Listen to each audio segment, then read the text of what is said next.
because we're going into the math, and math is best learned like a language where you want the basics to be on autopilot. In other words, you should do 30 of the basic equations of probability before you move on to Bayes' theorem. And I've been blessed because I've done this so often now that it's really getting into my head. So let me start with a tool, because we're working with and or. We're looking at the probability when there's an and, two events together happening simultaneously, or both being included, and or, where one event alone out of two events is sufficient to say, yay, we've got a probability. Okay, and they have very different qualities. So if we were to draw, or would be, we might have this option, or we might have this option. Okay, big number, can you see that? And for that reason, we add our or. And or by the upside down curved shape. That means or in math. That's how we write or. So we don't have to write or, we just write that symbol. I remembered as those being representative of horns. Okay? The horns of a dilemma, and there's an or inside. Let me remember that that is or, and that the other shape is and. Okay? Now, if we were to draw and, there's one possibility, and there's the other possibility. So and is the little space where it's both A and B. Okay? And we're going to multiply our ands. We multiply. Can you see that that little shape there is small? That shape there for or is big. We add the two possibilities. Like, for example, what are the odds if I throw a coin that I'm going to get a heads or a tails? Okay, there's a 50% chance and a tail. So the odd is 50 plus 50 is 100. We know that if I throw a coin, I'm definitely getting either a heads or a tails. Guaranteed. It's 100%. Because probability is always going to be between 0 and 1. Okay.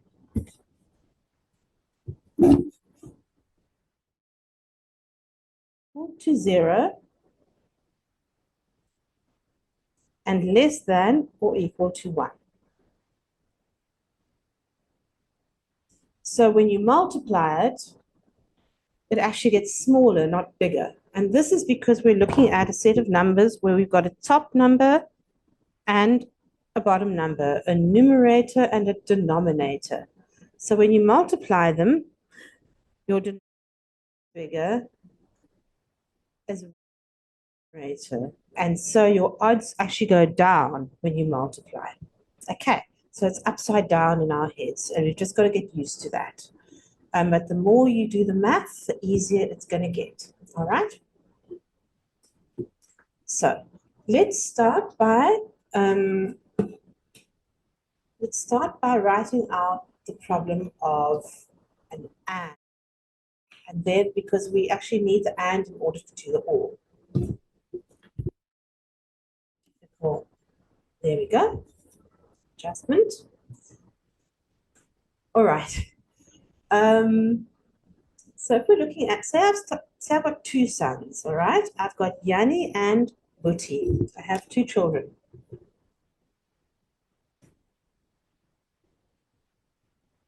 And my two boys are running in a race, and I want them to get a medal. There's three places. There's first, second, third place. They can get a gold, a silver, or a bronze medal. Gold, silver, bronze, all right? So I want to know, what are the odds of both Yanni and Buti both getting a medal? I want both my boys to get a medal in the race. Now, Yanni is really fast, and he's got a 70% chance placed in the first 3 in the race, okay? And Buti is really slow, and he's only got a 10% chance of being placed in the race. Math. Let's write the problem. The problem is Yanni and Buti both being placed in the race. Okay? So remember that we multiply for and. Oh, I forgot the anagram. I'll give that to you now before we continue with the sum. Okay, the anagram that I use to remember, I adore statistics. For some reason, I find I adore statistics easier than I adore probability theory. I adore stats or probability theory, same. I multiply. I find that helps me to remember that I add the ors and multiply the ands, because otherwise my brain starts getting and multiply intermeshed, which we don't want to do here. Okay. So, both getting placed in the race. So this is an and, so we're going to multiply. So we're going to write it like this: probability of Yanni times probability, dysgraphia, probability of Buti. I have dysgraphia, so you can expect this, my writing to look like this, always. Okay. So let's not get distracted by that. Okay, so Yanni is 7 out of 10 times Buti is 1 out of 10. So we take our 7 times 1 is 7. 1, 7. 10 times 10 is a. So, unfortunately, we only have a 7% chance that both Yanni and Buti are going to be placed, which we can also write as 0.07 as our number between 0 and 1. Okay. So you always want to get them into your brain as familiar and easy, because later on our heads are going to get a bit twisted around. We read in our automatic skill set, just like a language. Okay, so that's the probability that Yanni and Buti are both going to get a medal in the race. And it's quite counterintuitive, because look what a beautifully clever and talented runner we have with Yanni, and Buti has a fair chance.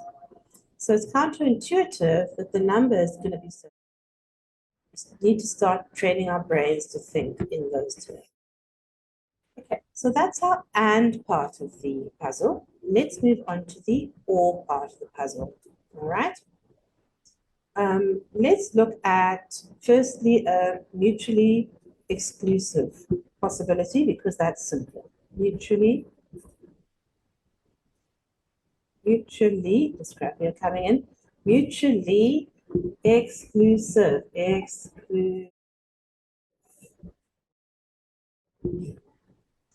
Mutually exclusive is very simple. With an or, we just add them. So say we're looking at cards. A deck of cards is like your friend with probability theory. We're going to use it throughout at every possible opportunity. It's like a probability toy, a deck of cards. So let's look at the probability that we're going to get either a heart or a club. Okay. Heart, or, remember our horns, a club. Okay. So our probability of getting a heart, there's 4 suits, remember? So our probability of getting a heart, okay, that's going to be P heart plus probability club. Nice and easy. Easy because we know that there's 1 and 4 here. And again, that's 4 plus 1 and 4. So now we've essentially doubled our odds of getting the event we're looking for, because a quarter plus a quarter is 2 quarters, which is a half, which is 50%, 0.5, or 50%. Right, nice and easy. Let's, when they aren't mutually exclusive.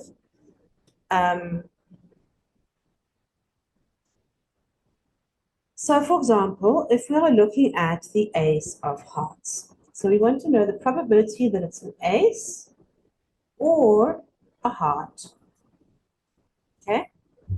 But now the problem is, so we start nice and easy.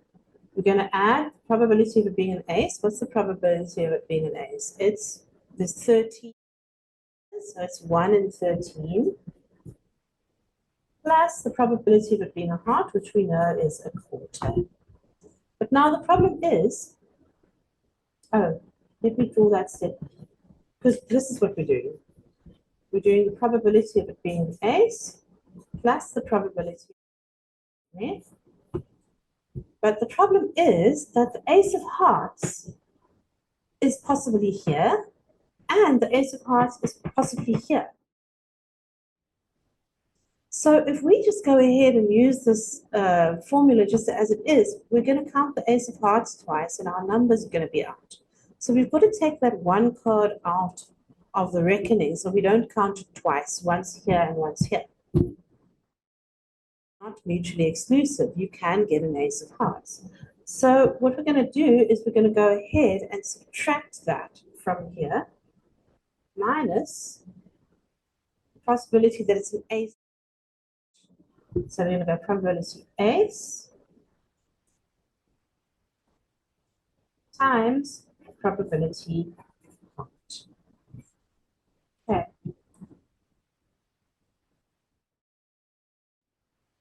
So let's write it again, just to familiarize ourselves with it. So we're looking at the probability of an ace plus the probability of a heart minus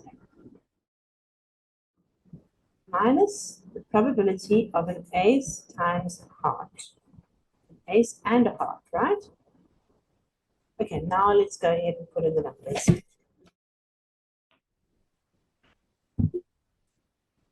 Okay, so the probability of it being an ace, okay, 1 in 13, right? 13 cards in the suite. It's 4 suites in the deck, so it's a quarter. Okay, now we just go ahead and say minus cards. We don't want to count it twice. So it's minus 13,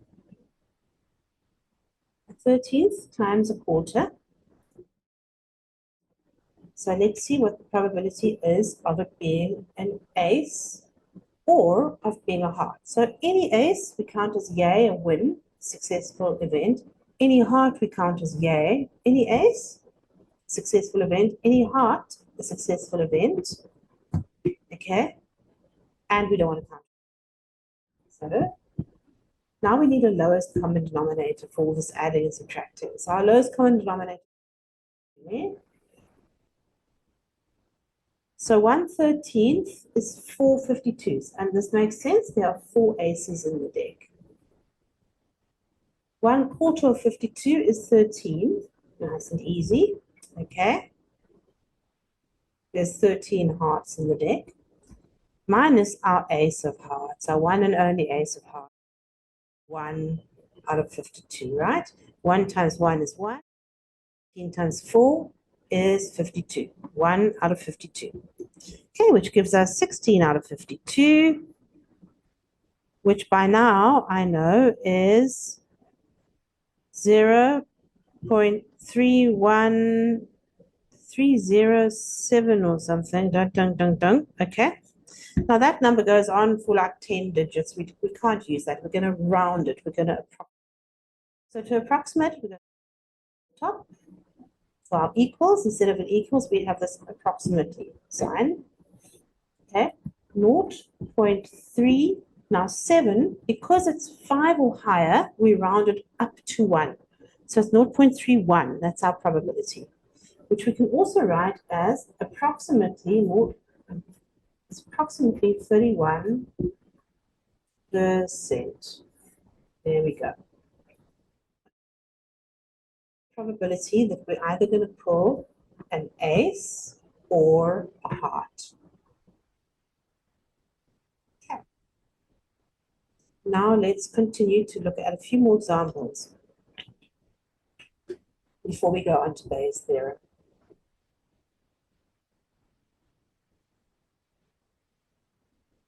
Okay, so that is basically the bones of it. Let's go through one of a mutually exclusive and mutually exclusive just to help familiarize yourself with it. If you've already got it in your heads, you don't need to listen on. If you haven't, welcome to follow along with me, and I'll give you some puzzles to solve in the text, the description of the video. Okay, so let's go.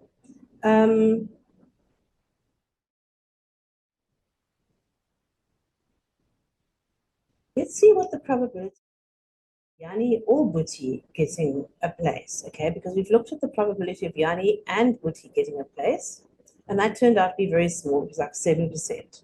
Remember that Yani was really fast and has a 70% chance of winning, and Buti is really slow and winning or being placed in the first three. Buti is really slow, and he only has a 10% chance of being placed in the first place. So let's see, what is the probability? So this is not mutually exclusive. Wait, let's make mutually exclusive. He getting first place and getting that gold medal. So we're going to have one mutually exclusive one, okay? So Yani with his 70% chance, or upside down, there we go, or Buti, because we need our little horns for all, getting first place in the race. Okay, so Yani is 7 out of 10 and Buti is 1 out of 10. Because it's an or, it's going to be added, right? I adore statistics. It's added. Okay, that's nice and easy. Okay, that's an 8 out of 10% chance. So you add Yani and you add Buti. Okay? Because it's an or. Either of them is enough. You don't need, but you can't have both of them. But as soon as one of them's in, you're going to win. All right? Excellent odds. Okay, let's look at probability of okay, now we want another non-mutually exclusive. So let's look at back to our deck of cards and look at of getting a card that is either a red or diamond. Okay, probability of it being red or a diamond. Okay, the diamonds are red, so it's not mutually exclusive. So we're going to need to put in a formula that looks like this. The probability is going to be red, and this, so it's going to be plus probability of it being a diamond, okay, minus that one, that situation where it's both a red and a diamond at the same time. Because it's inside this number and it's inside this number. We've got to take it out. Okay, so that we do by saying the probability of it being a red and a diamond. Okay, right. So let's do the math. The probability of it being red is 50%. It's either red or black. Okay. What are you putting? Probability of being a diamond, there's 4 suites, remember? So it is a quarter minus half times a quarter.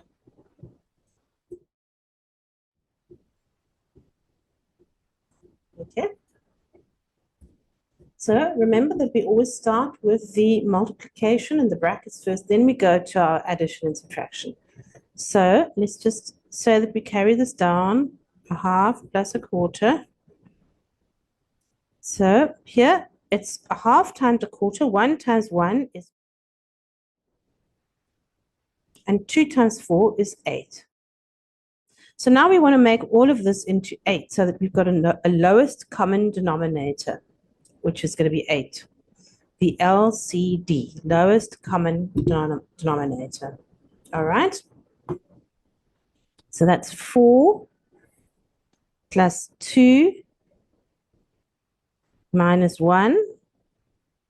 That's 4 over 8, 2 over 8, minus 1. Already got. Okay, so that is 5/8. Let's work that number out. 5/8. 5 over 8 equals